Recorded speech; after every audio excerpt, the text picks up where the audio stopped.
penetapan dari calon perseorangan telah kita buka pada tanggal 19 sampai tanggal 23. Semalam kita tunggu sampai pukul 24.00 tidak ada putra putri terbaik Kabupaten Bali yang menjalankan syarat perubahan tersebut, sehingga waktunya tidak ada perpanjang lagi untuk penyerahan syarat perubahan tersebut.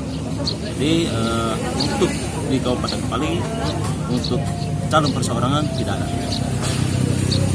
Ini lagi ada pendaftaran PPS ini Pak? Ini hari terakhir juga ini Pak? Ya, jadi pendaftaran PPS ini kita buka pada tanggal 18 sampai tanggal 24 Februari. Hari ini adalah hari terakhir dan sudah kita rekap per hari. Sampai hari ini pendaftar itu sebanyak 649 orang. Ini masih kita tunggu sampai pukul 16.00.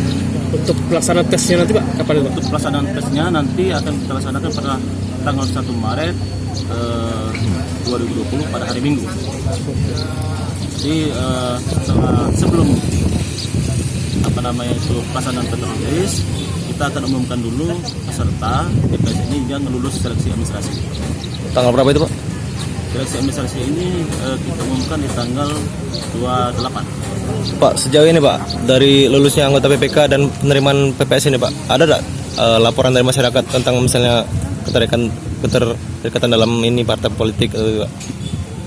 Kalau untuk PPK tidak ada laporan dari masyarakat dan itu sudah ditetapkan 5 orang calon terpilih dan akan kita lantik pada tanggal 29 Februari nanti. Untuk PPS kita belum bisa memastikan apakah itu ada terlibat partai politik atau tidak. Nanti akan kita lakukan pada saat seleksi administrasi dan kita akan cocokkan dengan data di sistem informasi keanggotaan di partai politik sipol kita.